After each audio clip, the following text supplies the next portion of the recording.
working with the youth, I noticed a lot of things, and it kind of brought me back to how I had lost my brother a few years ago, back in 2018.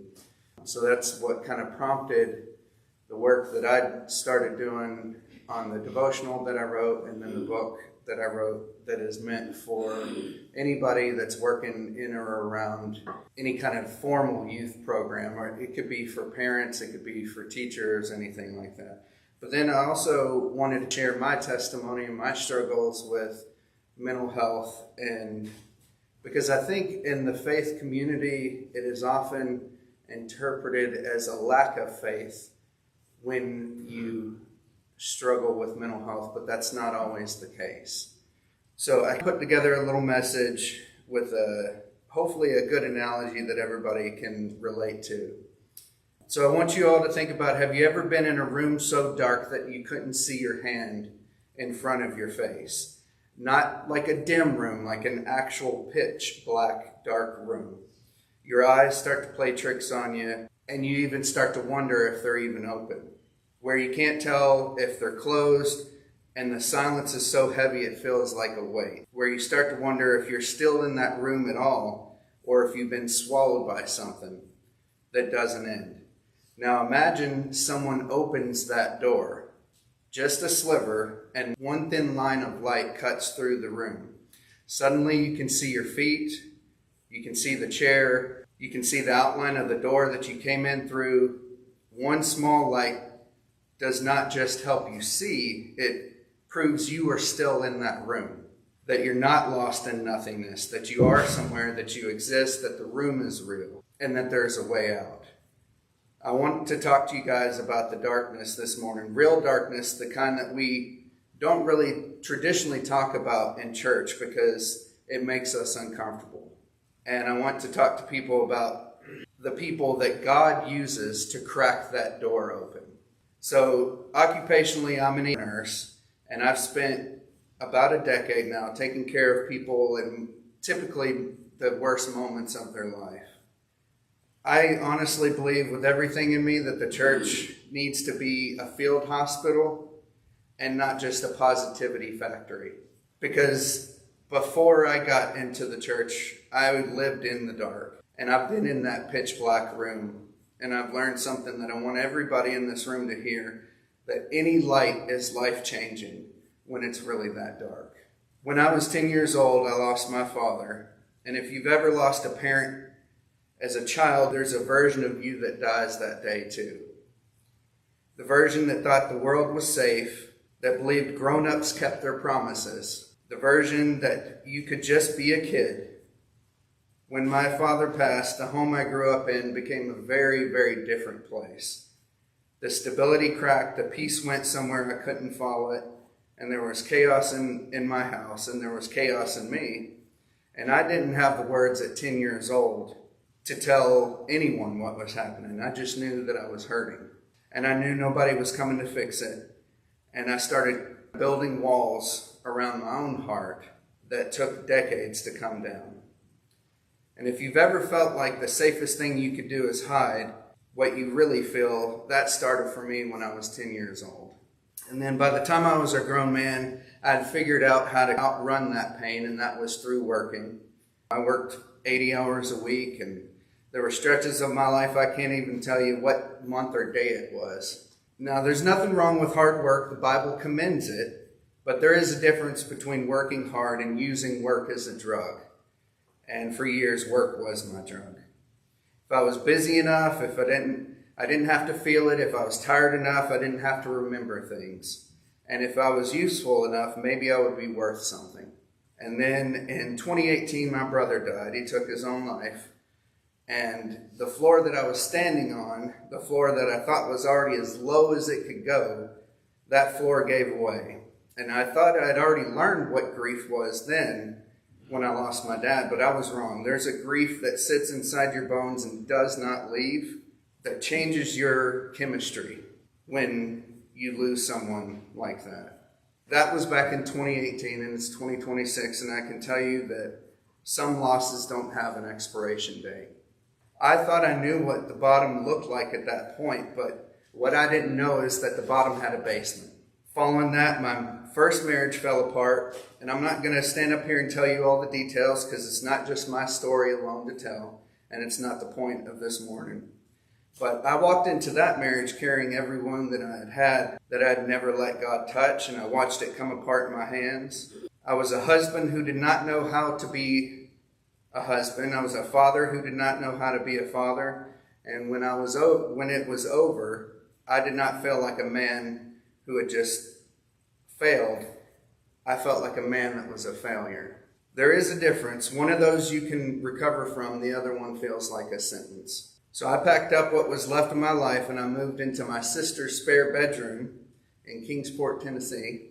I was a grown man, 34 years old, with a job, with kids, sleeping in my sister's spare bedroom because I had nowhere else to go and I didn't know where to go. And things just got darker.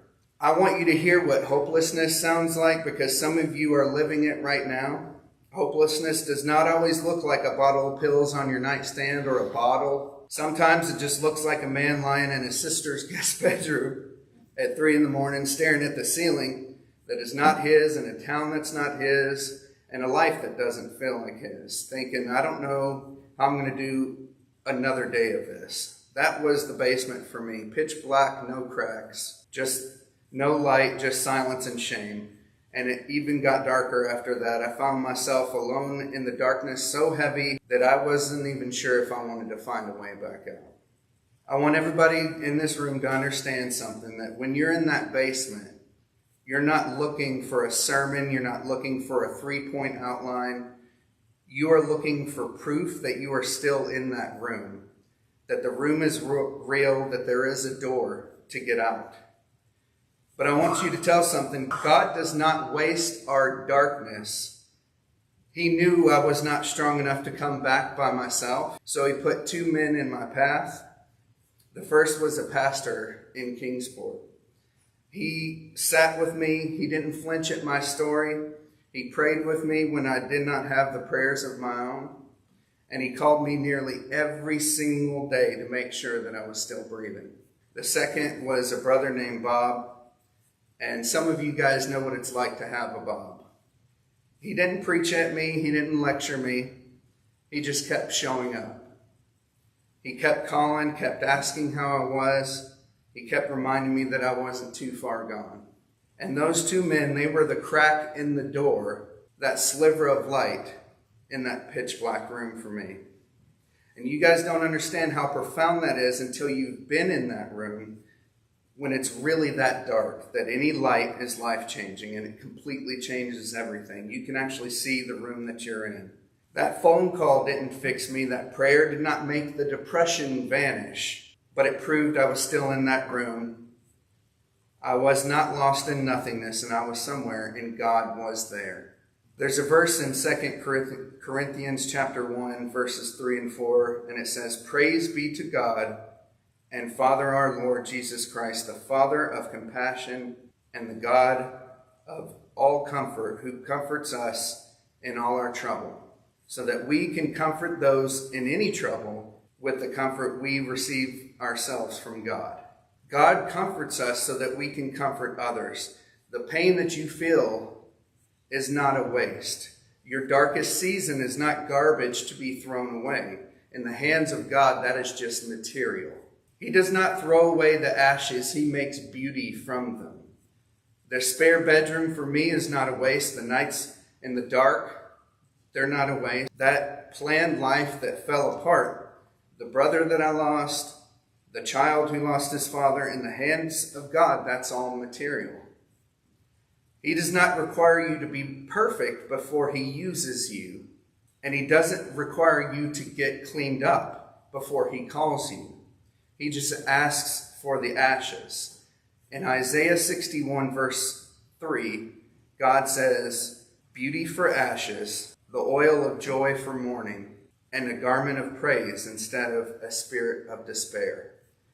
And then God did something I never asked for. He brought me charity. We were both broken people, shattered from difficult divorces, but God brought us together. And by the time we walked down the aisle, I knew the woman that I was marrying. I knew her heart. I knew her walk with the Lord, and we blended our families. When I look at my house now, and I sit at our table with Charity, and we're tag teaming the chaos, I see a life that I did not earn, and a family that I did not deserve. I see a story that did not have to go this way, and it didn't go this way because I figured it all out. It went this way because God is in the business of taking what is shattered and making something new. When I started working with the youth ministry here, I almost said no, and Jackie can remember the struggles that I had when I started out. And I think honestly, there was a part that the enemy was whispering, look at your past, look at you. You are broken. Who are you to lead anyone? And I want you guys to think about, has the enemy ever whispered something like that to you? But I said yes anyway, because God does not use perfect people. He uses willing people. He uses broken people where the cracks are because they have lived there. I want you guys all to think about Paul. Before Paul was Paul, he was Saul. Saul persecuted Christians for a living, dragged believers out of their homes, stood and watched Stephen get stoned to death, and he even approved of it. If you've been a believer in the first century, Saul was the name that kept you up at night. And that man wrote almost half of the New Testament. Jesus says in Matthew chapter 5, verses 14 through 16, you are the light of the world. A town built on a hill cannot be hidden. Neither do people light a lamp and put it under a bowl. Instead, they put it on a stand, and it gives light to everyone in the house. In the same way, let your light shine before others, that they may see your good deeds and glorify your Father in heaven. Now, we usually hear that and think about being a good witness, being nice, being moral. But I want you to hear it differently this morning. Light, when it is really dark, is not a street corner preacher. Light is the text message that says, I'm just checking on you. Light is driving to someone's house when they stop answering the phone. Light is the conversation in the parking lot after church when you ask, how are you really? And actually wait for that answer. Light is sitting with someone in their darkness and not trying to fix them because you're comfortable with the silence. The church is supposed to be a place where people do not have to hide their depression behind a smile, where anxiety is not met with just pray more, but with I will sit with you until you're ready to move. Where a man in his sister's spare bedroom knows he can call someone at 2 a.m. and they'll pick up. Because mental health distress is not just the result of a fallen world. Yes, we live in a broken place. Sin broke everything. But the answer is not to tell people to keep their head down and hope it passes. The answer is not to hand them a verse and then just walk away. The answer is to be the light, to crack that door open, to prove to someone in their basement that they have not been forgotten. Galatians chapter 6, verse 2 says, carry each other's burdens, and in this way you will fulfill the law of Christ. Now, carry, that's a physical word. It's not just a Facebook prayer emoji. This is showing up. It's shouldering that weight that's not yours, because the body of Christ is a team sport. When one of us can't stand, another one holds us up. There are people in this room right now who may have walked in this morning with a smile. They could be sitting right next to you. They're singing the hymns. They're shaking hands, but they're one crack away from not being here next week. You don't need a counseling degree. You don't need to have it all together. You just need to be willing to crack that light in someone's dark room. I just want everyone to remember that you don't have to fix yourself first. You don't have to clean yourself up, and you don't have to have it all figured out. You just have to show up. Psalms 34, verse 18, the Lord is close to the brokenhearted and saves those who are crushed in spirit. And he often does it through the person sitting right next to you. So this is what I want to ask of everybody here today.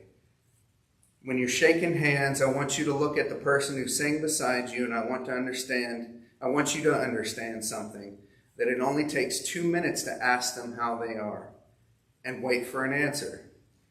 And that this might be the difference between them being in that same pew next Sunday or that pew being empty. You don't have to fix them. You just have to prove that they're not forgotten. So this week, identify one person in your life who has gone quiet and be their Bob. Text them, call them, show up at their door with pizza and no agenda. You do not have to have the right words. You just have to be there. Because when you love someone, expecting nothing in return, when you offer something just because it's the right thing to do, just because you care, people can see Christ's love through you. And they want more of it. And they'll want to be a part of it. And they'll want to know where that love came from. And then you get to tell them that it came from God, who met you in a spare bedroom at 34 and refused to leave. Thank you, guys. Thank you.